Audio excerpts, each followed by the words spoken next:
but product management for deep tech is very different than product management for, let's say consumer goods or any sort of products that have a shorter life cycle and a lower uncertainty when it comes to the science and engineering of the product.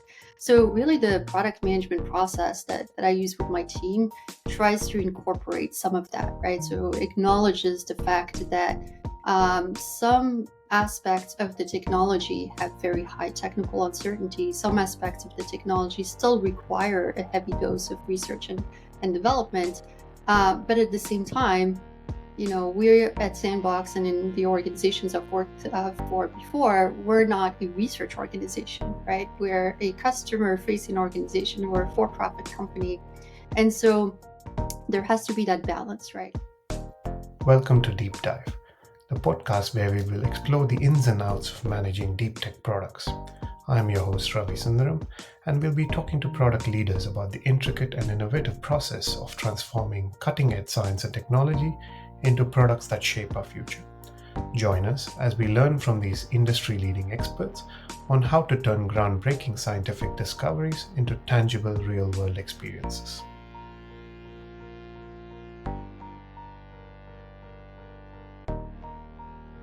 Today, it's a real pleasure to have Dr. Nadia Carlsten, Vice President of Product at Sandbox AQ. Here, she's responsible for product management across the company's quantum security, sensing, simulation, and optimization efforts. Nadia has a PhD in engineering from UC Berkeley and extensive experience turning emerging technologies into products. Prior to Sandbox, she was head of product at AWS's Center for Quantum Computing, where she helped define the strategy for quantum hardware and helped launch Amazon Braket, AWS's quantum computing service. Nadia has also led commercialization activities at the US Department of Homeland Security and successfully brought new technologies to market in the areas of cybersecurity and machine learning. Nadia is a fellow deep tech enthusiast, and we've had many a conversation delving into the nuances of managing product in this space. Today, we'll delve deep into Nadia's experience and gain insights on how acquisitions could be a potent strategy for expanding product portfolio. We'll understand the intricacies, the do's and don'ts, and potential pitfalls to avoid. Nadia, welcome to the show. Thank you, Ravi. Pleasure to be here with you today. Really happy to have you and looking forward to the conversation. Likewise. So perhaps we can get started by getting a sense of what you do at Sandbox AQ or the current product portfolio. Could you walk us through the various efforts you have going on? Yeah, absolutely. So I'm VP of Product at Sandbox AQ. I've been with Sandbox almost exactly 2 years now.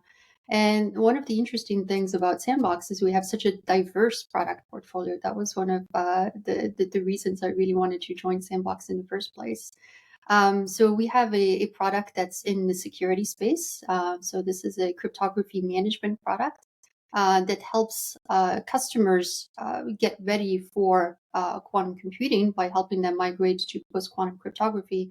But it does a lot more. It actually helps them with cryptographic asset management, quantum or not. This is such a difficult problem for a lot of network operators. We have another product that's in the simulation space. So this is taking advantage of the most advanced compute that's available today, even classical computing like GPUs, TPUs from Google, and so on, and using quantum-inspired approaches as well as machine learning and AI approaches to do better simulations. And so simulate more complex phenomena, do it more efficiently, do it without trading off accuracy, and so on. And then we have two more products that are very exciting because they're in the quantum sensing space. So quantum sensing is really about using qubits to measure as opposed to using qubits for information processing like in quantum computing. And in that space, we have two products using quantum sensors. So one of them is to do navigation. So the value for customers there is to be able to have an accurate location without a dependency on GPS, which, as we know from looking at the news recently, is very easily jammed or spoofed. So that really addresses the customers who have a need for precise location and who want to not have to rely on GPS anymore. And then the second product in the quantum sensing space is using a similar technology in that it's also quantum sensors to do magnetometry. with software to denoise and calibrate. But it's using it in the medical space. So there it's really using it to get magnetic fields from the heart and being able to use that to make to give insights to the doctors about what clinical diagnosis should be made next. So two very different applications, but there's some commonalities in two different products. So I get to overview and oversee this portfolio of these very four diverse technologies, very different customer bases. But the commonality between the two is really bringing a lot of deep tech to customers and doing it in a way that can be done today, right? These are all very leading edge technologies, but we're trying to bring the benefit of these technologies to customers now. This is really good, a wide mix of technologies and products into various markets. Given the fact that these are fairly nascent technologies, how do you approach traditional product management functions like prioritizing development or even feature launches?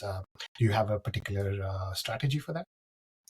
Yeah, so I mean, as we talked about, the product management for deep tech is very different than product management for, let's say consumer goods or any sort of products that have a shorter life cycle and a lower uncertainty when it comes to the science and engineering of the product.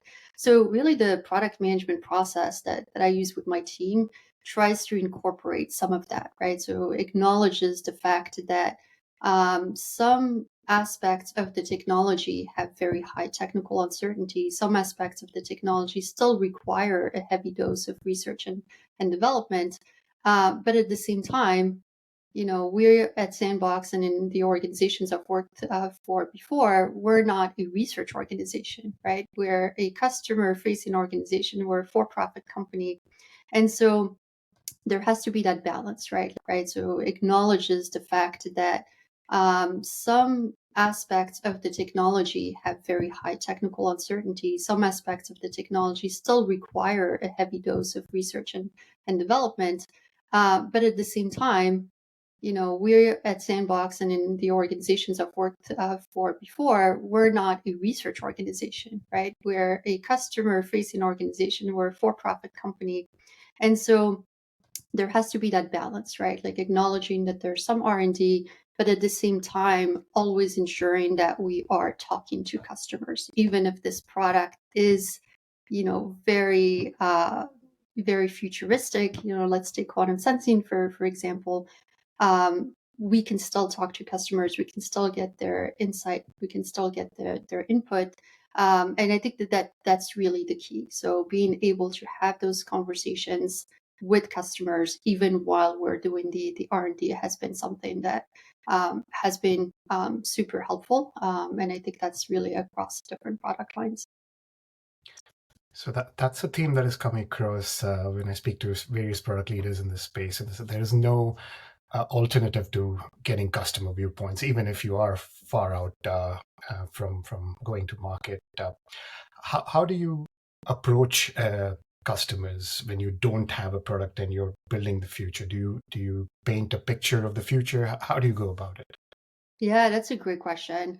I mean, there's kind of two aspects, which I'll mention, and they're both key because it's very tempting to just kind of sit back and say, I'm going to design this perfect thing. And then I'm going to have the customer conversation when I'm ready to have the conversation. By the time you're too late. Like if you feel comfortable talking to customers because you feel like your product is ready, you're probably too late in the market, or you've probably over engineered some things you're going to have to undo anyway. So I think there's, a couple key aspects there. One of them is being very transparent with the customer about where you are in this process.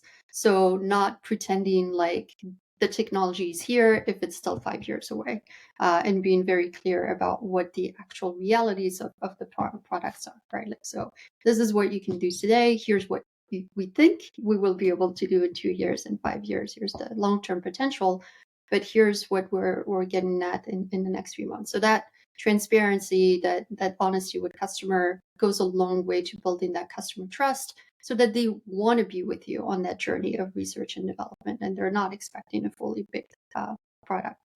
Um, so that's one thing that is very important.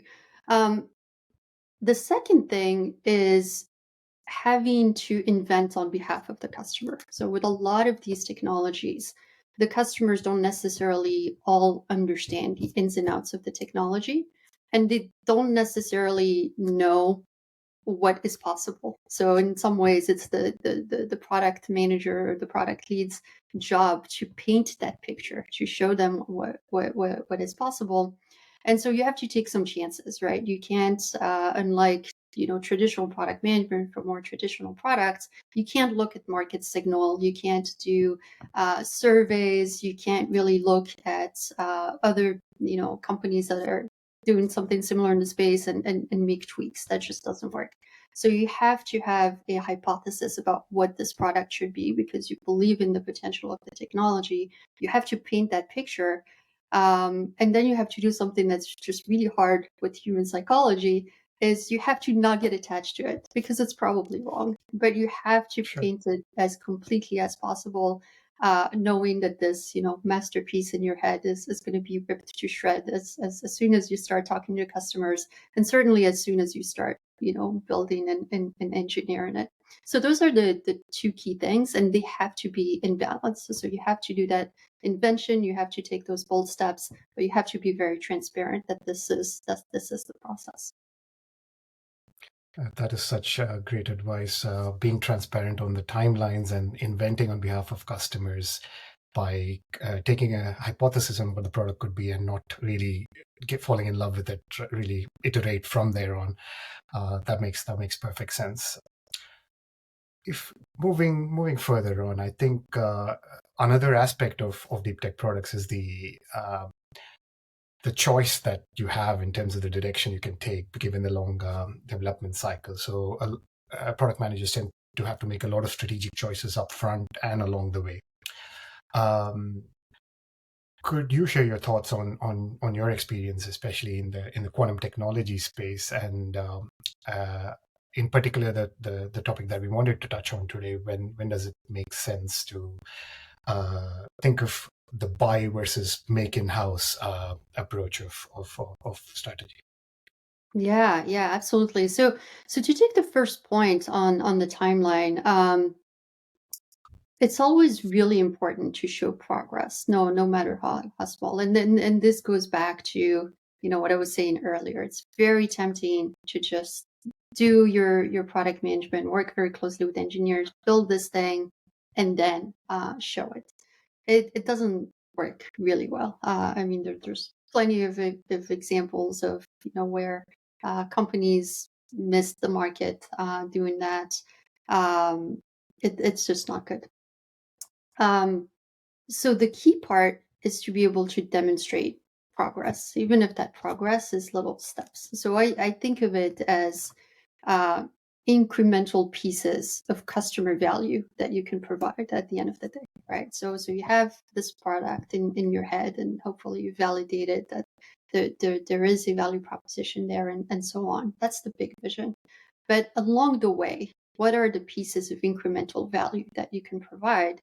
And how can you show those pieces? So that means not necessarily building the full product, but maybe just having enough to do a proof of concept, enough to run some sort of problem and show that something could be done, or even just having from an educational standpoint something that the customer can play with and start to learn, especially if it's a new technology. um, so that's something that's really key that I firmly believe in. So then the question becomes, what resources are needed to deliver those things, and how do you ensure that that doesn't become a distraction, right? Because you don't want to be running two parallel tracks where you're kind of building a real product and then you have these like dummy projects just to have something to show for it. That also, I mean, I'm sure some companies can get away with it, but not really a good way to build products. So there's got to be alignment between the two. So where the acquisition thinking can come in is to help with kind of the larger problem of limited resources, which most product teams that are getting started have to deal with the need to demonstrate value early on, right? So the main question really is, can you deliver something by yourself quicker? Or is there somebody else out there that can help you deliver that value quicker? So that's really the key question. And there's actually two criteria there, right? So one, and I'm really oversimplifying, but like the two things here would be, is this something that you can deliver? Like, maybe this other company or this other team just has unique expertise and you don't have it. So that's criteria number one. And then the second thing is speed, right? So even if you can replicate what they're doing and there's no IP or anything, it's perfectly legal for you to just copy what they're doing. Can you do it in a way that's more efficient that they're doing it, or do they have the advantage of having already done it and being closer to the customer? So those are two main criteria. I really like what you said about even though it is a long-term product development lifecycle, we've got to deliver pockets of incremental value to customers. I think we've spoken about it in the past, where we it also de-risks the customer journey in this technology. So that makes perfect sense. And your strategy of acquisitions is essentially giving you a more efficient route to do that, with respect, because there's always going to be resource challenges when comes to deep tech. And I really like the approach that you articulated. Yeah. And we should mention there's multiple reasons to do acquisitions, right? So some acquisitions are done purely for strategic reasons. Some acquisitions are done just to acquire talent. Sometimes it's Of course. a legal stance to acquire IP that you need, and so on. What I've focused on, what I'm most interested in, is really product acquisitions, right? Where you are not just acquiring business and revenue by virtue of this acquisition, but you're acquiring new product capabilities, either whole product or functionality that you can integrate into your existing product.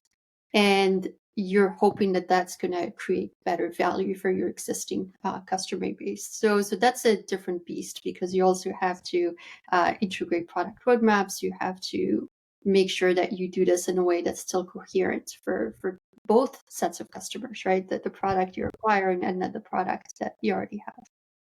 Absolutely, and not to mention the pool of companies that you could look at becomes smaller, because you really have to integrate with your strategy, which makes it challenging enough. Which brings me to my next question, really. With so much innovation happening globally, how do you go about, how does one go about identifying targets that for the gaps that you do identify in your strategy? Yeah, great question. So I mean, there's quite a few tactics. Most large companies have entire functions dedicated to doing landscape analysis, looking at market research, identifying who's in the competitive landscape, and so on. So certainly, all those things are good. Um, and I think those things are good in regardless of product or technology. But I think specifically for deep tech, two things that work really well. Number one is actually, again, going back to the customer and really talking to them and figuring out uh, what else are they looking into? Who else are they talking to? If you're building that customer trust and you really have that relationship with them on early stage products where they're actually sharing their needs and sharing what else they've tried to satisfy that need, usually other names will come up of companies, of papers they're reading, and so you have a sense there of what they're looking for. So that's a great source of information, as much as they are able and willing to share. The second piece is obviously being in deep tech. Uh, all of our products are very tech focused by virtue of the product. So there's still a lot of research going on. As I mentioned, there's still a lot of technical uncertainty in a lot of these areas that we're interested in. So another way is just to stay on top of what is going on in the development of the technology, looking at who's publishing what, who's actually making advances. Is it still just in academia? Are there startups popping up in this space? Are there larger companies that are also making moves in this space? So following the tech advancement can also be a great way to figure out who is in that space that you might be interested in from an acquisition standpoint. That's great. It's a what you've advised is a two-way strategy, as in obviously stay on top of the market, stay on top of the technology landscape. But as coming back to, there's no replacement of actually relying on your customers and taking them along with your journey, which uncovers potential partnerships and therefore acquisition targets. That is great to hear. If we play that out further, you have a strategy, you've identified a gap, you've actually found a really nice company which would augment your product portfolio and take you further on your strategy. You've got the resources required to approach and go through with the acquisition. Could you talk us through what happens after that? Because some of the biggest challenges actually are integration, especially if it's a size of the company that you're acquiring is similar to the size of your own company. Could you share some of your experience on that?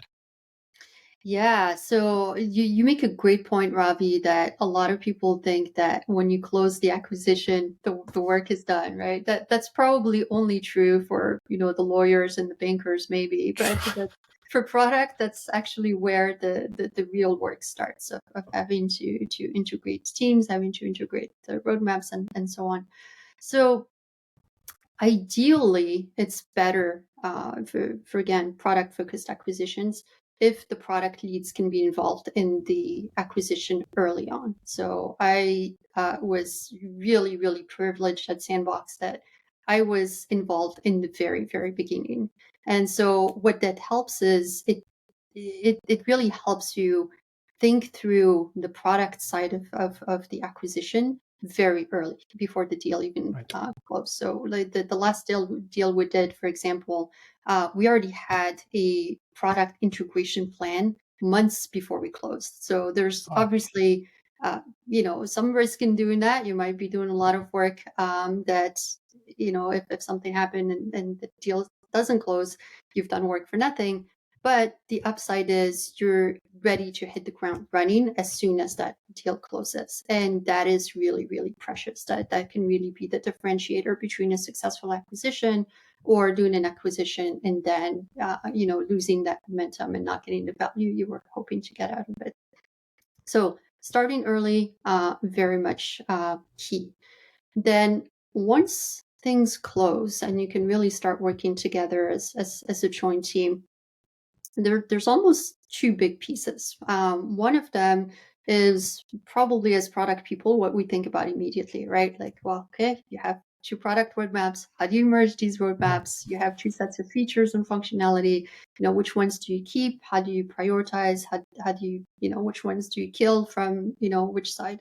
Um, that's really, really important. I don't want to diminish the importance of that. But that's basically a given. Most people realize that work needs to be done. The second piece that I think maybe is not as obvious is how much depends on the people integration. So everything that I talked about on integrated roadmaps, for example, is going to be very different depending on whether you are bringing the team that developed that roadmap as part of the acquisition, or whether you're just getting a product and a roadmap without the team that built it. My experience with deep tech and especially buying, earlier stage companies is definitely trying to keep as much of the team as possible. If they were foundational in building the product, if they have all of those customer insights in their head still, it's a huge value to keep them around and make sure that they are fully on board with the integration. So a lot of it has to do with also keeping the product folks, both product managers, but also the developers, the engineers, excited about the acquisition, so that they're going to keep building and be just as excited about delivering for their customers post acquisition as they were pre acquisition. Hopefully even more excited. If you don't have that, then the rest is entirely mechanical and it won't work well. You will probably still be able to get some features out. You'll still be able to do all the triage and all of the motions of it, but the value you will deliver will probably be diminished. That is amazing. To recap, start early to integrate roadmaps, but don't forget the people, because that's where the integration really delivers value, and you get to go quickly and keep the momentum. Really like what you said, that doing that right would not just be that we go the acquisition and the roadmap continues to deliver, but it might actually accelerate delivery if done right. That makes perfect sense, and very valuable advice on that one. Uh, Yeah. And one more thing to say about that is also on the acceleration of product roadmaps. Again, there's an internal side and then an external side to this, right? of course, So on internal, uh, obviously, if you get the people chemistry correct and everybody's very excited and you're doing a very good job at PMs at prioritizing and so on, then there's just an acceleration in terms of the velocity of the development, to the number of features you can release, and so on. And that's all wonderful. But then from the external piece, we have to look at, does it look like there's acceleration for the customer? And that's the ultimate win, is of if course. they are able to get, again, those pieces of value faster, if they're able to solve their needs faster because you now have this strong team, that's the real success. That is great. Always be working backwards from the customer, I suppose. That makes perfect sense. Exactly. Okay, maybe a follow up on that. Is there any tactical advice you have for achieving that integration of teams? Do you get the teams physically together to have workshops? Do you do something specific? Yeah, I'm a big fan of getting teams physically together. And we've uh, done it in kind of two different layers. Getting all the teams together, right? Just from a people standpoint, getting them integrated into the culture of the company, getting everybody to know each other's name, learn about who they are as people. So that's really important. That's really step zero of being able to work with anybody. Super important. And then the second piece that I love to do is bringing the product folks together. And so kind of a subset of the larger team, but the people that are going to be making those hard decisions. Like, now that we have one merged product, do we need to reposition the product? What are the most important features? How are we going to position those features? How are we going to message this for the customer so that there's still coherence? So the folks involved in those decisions, and again, that's a mix of PMs, but also lead engineers and designers and so on, getting them all together. I have a fondness for rooms that have whiteboards on all four Of sides, course. and just take a day, maybe two, to just whiteboard all of this out. That usually works much better than Zoom meetings. Doing it in person just builds a lot of trust, and just hashing it out from the beginning, acknowledging you're not going to get out of that product session with all of the answers, but at least being able to put all of the challenges, all of the questions and the problems on the board from day one, and then working from that has been super helpful. Excellent. So getting together in person and uncovering the challenges and building trust. That's what I took out of that. It's Yeah, yeah. The extremely. worst thing you can do is just, pull up two separate Asana board, the old companies and the acquiring company, and just through a Zoom meeting, like go feature by feature. Like that is the worst way of doing it. It's a great, like if you're getting together as those two teams, in the beginning, it's a great way to just revision of what the product should be in the first place. It really becomes an opportunity to think even bigger about that value that you would be delivering at the end. Makes sense. Right. I'm going to put you on the spot. You've had successes with many acquisitions. Which one do you think went really well, and what do you think contributed to that? Yeah, we have had very successful acquisitions. So even just at Sandbox, we've had two already, just in the short lifespan of our company as an independent company. They've both been very successful. Both of them were done with the purpose of accelerating product roadmaps and delivering to our customers faster. One of them was in the security space. So we acquired a company called CryptoSense in 2022. This was a French company. We kind of followed the model that I was talking about before. We try to keep as much of the company intact as possible.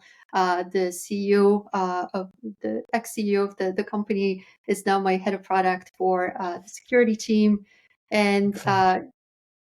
merged the two teams. They've been collaborating really well ever since. And actually, the product that we have now at Sandbox, called ActiveGuard, is really an integration of what the functions that we got from that company and what we were already building internally. So that's a great success.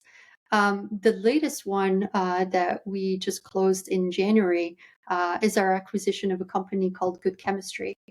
So Good Chemistry is a company based in Vancouver that developed a computational chemistry platform. This is a company that I had known for a while, and I was always fascinated by the fact that they were tackling something very hard, doing computational chemistry. But from the get go, they were cloud native, and they understood the importance of not only leveraging advanced compute, but helping customers leverage advanced compute using the best that the cloud has to offer. So very impressive. And as we were developing our internal Sandbox portfolio, it became clear that there were some synergies between what we were trying to do internally and what they had already done as a good chemistry company. So it was, several months of the process of, again, reaching out to them, having the initial conversation, doing all the diligence, and so on.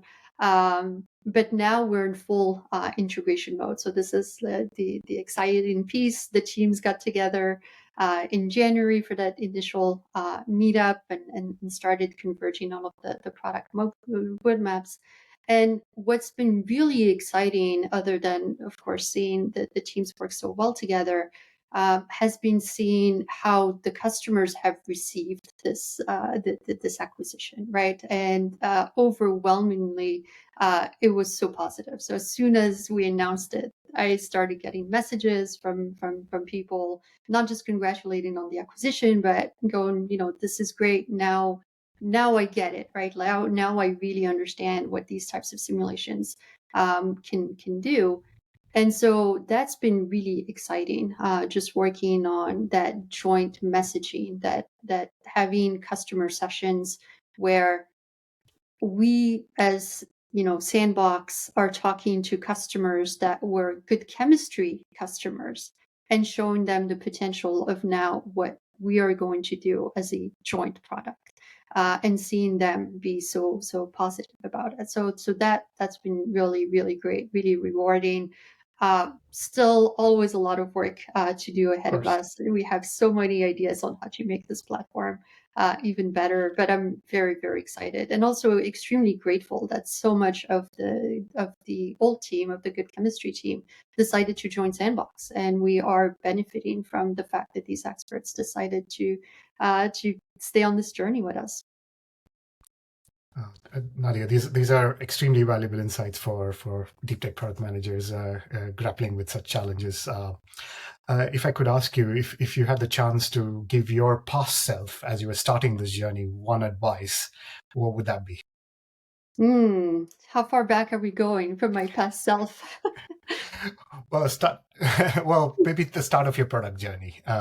Yeah.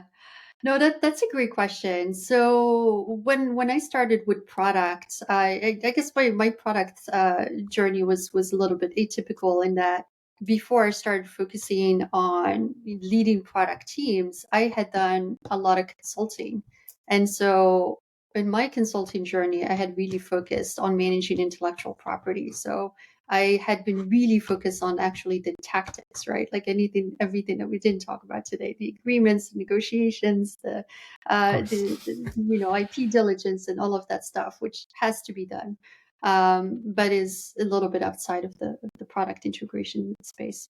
So I had done that side. And then in my product roles, it was really about building the product organically. So it was kind of that traditional approach to product management, which is, you write your PRFAQ if you're at Amazon, you write your PRD if you're at a different company, and then it's a matter of resourcing it, scoping all of the different user stories, and building very much inward focus. Hopefully, you're talking to a customer, and that's the external piece. But like the development is very internally focused. So the piece of advice I guess I would have given to my past self is probably starting to bridge those two experiences in my professional life, bridge them a little bit earlier, right?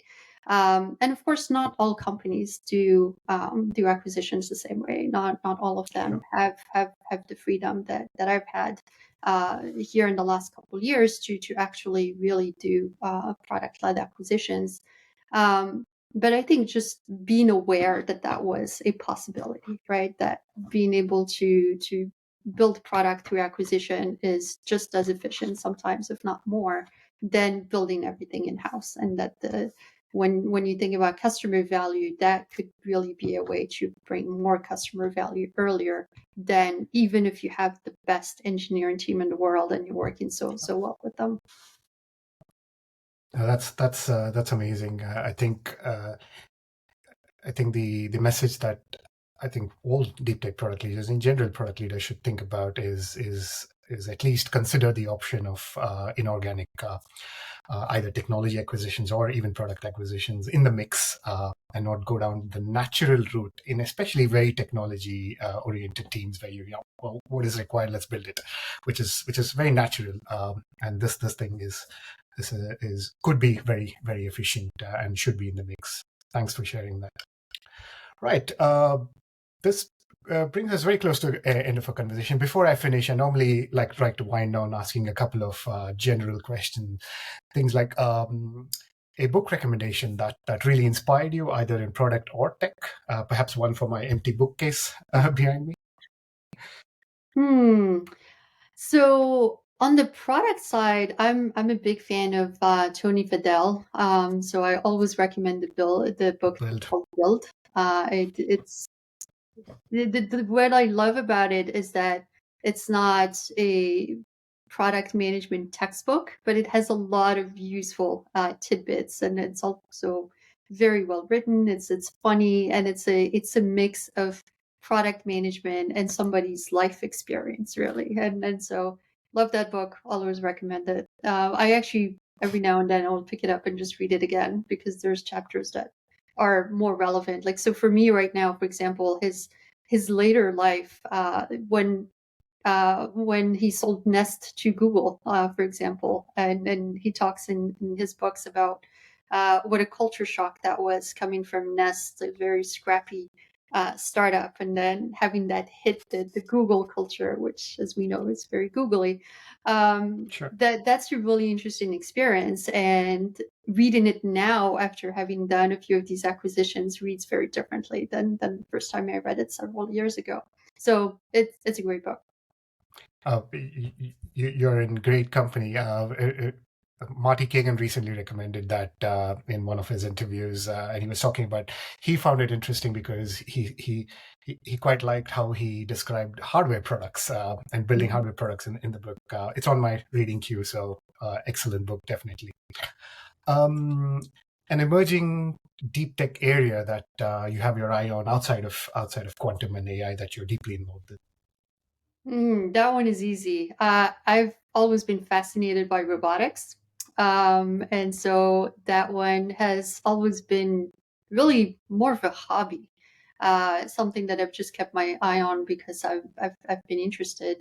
But the really cool thing is I've been in AI for a few years, and now that is starting to really intersect with robotics. Absolutely. So that's been really really fascinating to see, and I can't wait till I have a reason to dive a little bit deeper into robotics from a professional standpoint. But I think that's going to be very disruptive, and by that I don't just mean robots that look like human and that are fun companions. Although if anyone wants to send me one of those, I wouldn't say no to having one around.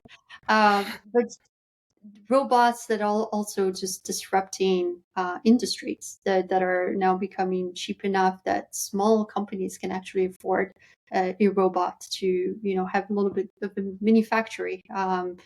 I At the NVIDIA conference last week, I also saw robots that are performing surgeries, and these are not brand new. The concept has been a long time, but just the increase in precision, the ability of different tasks that they're able to perform, that's really accelerating at a rapid pace, and that with that interface of AI becoming more and more powerful, I think that's the space to watch in the next 5 years. I absolutely agree. The application of these AI models in these robots, absolutely right. In industry, as well as I see some very exciting applications in agri tech, for example, and so on. I Yeah. think that's some fascinating stuff going on. Great one, great choice of trend to follow. Nadia, this has been absolutely educational. I think you've given us product leaders another dimension to think about, especially for such deep tech products and technologies. I'm sure our audience will get a lot out of it. Thank you for your time today. Thank you so much, Ravi. Such a pleasure chatting with you about this again. Likewise. If you like that conversation, please subscribe. You could also engage further by joining the deeptech.syndicate Substack and Slack channel via the link in the show notes. You'll be tapping into a network of the brightest minds in deep tech product.